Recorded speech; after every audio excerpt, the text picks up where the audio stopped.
Bonjour à tous, qu'est-ce que j'ai bien fait ce samedi avec encore du 50 contre 1 dans le tiercé, de vous encourager à ne pas jouer sur le quintet, d'aller à Vincennes. Résultat des courses, dans la très belle course, celle de Joshua Tree qui aurait fait un magnifique quintet, eh bien ça payait parce que la star de JMB n'est pas là. Mais si cette course avait été quintée, si je vous avais donné mon prono comme je l'ai donné aux abonnés des pronos du cœur, eh bien j'aurais trouvé Jolie Poupée que je mets toujours parce que j'adore ce cheval, troisième à 80 contre 1, et je donnais le trio à 500 €, le pic 5, voilà. Ça, ce sont des courses régulières. Allez voir les trotteurs, allez voir le Trophée Vert ce dimanche pour aller jouer sur des courses régulières. Ce dimanche, allez, on vous remet un handicap. 16 partants, les 16 ont une chance. Donc vous pouvez prendre une roue de loto et puis faire tomber le nombre de boules que vous voulez mettre pour jouer. Vous aurez autant de chances que de faire le papier comme moi avec beaucoup de sérieux, que de vous fier au hasard le plus pur. Si vous voulez quand même jouer, je vous propose le 13 Cléora. Avec elle, il y a un problème de départ.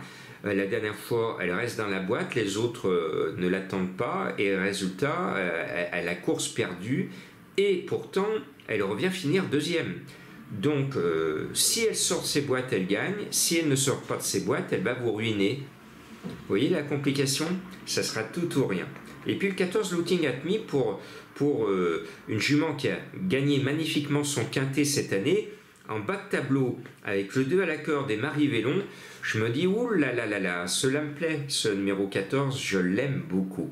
Et puis n'oublions pas, même si Monsieur Cyrulis, que l'on aime bien et qui entraîne du côté de Deauville, n'affiche pas un enthousiasme débordant, je trouve que son 10 Uzel, il ne faut pas avoir la mémoire courte.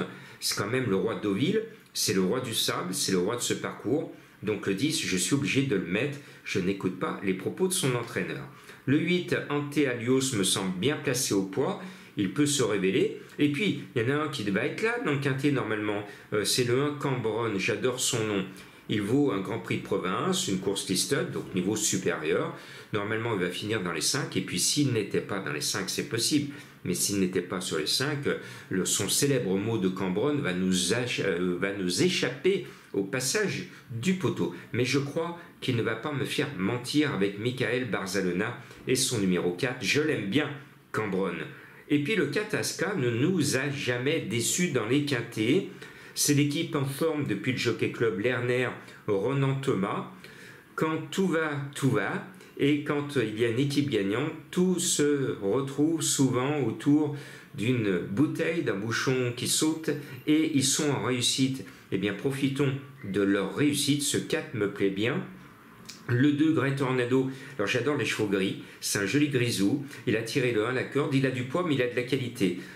C'est peut-être un peu long la distance pour lui, au dire de Pantal, son entraîneur, mais je pense qu'il va aller jusqu'au poteau, je le sens bien. Et puis le 5, Watch Him, que l'on a vu à de bien meilleurs niveaux, il a 6 ans, mais malgré ses 6 ans, ce Fierland garde une grande qualité, et il a toujours une valeur supérieure à un handicap quintet.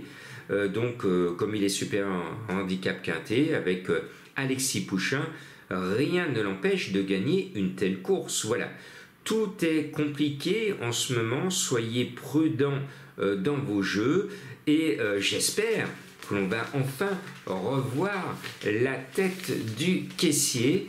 Merci de me suivre dans le monde entier.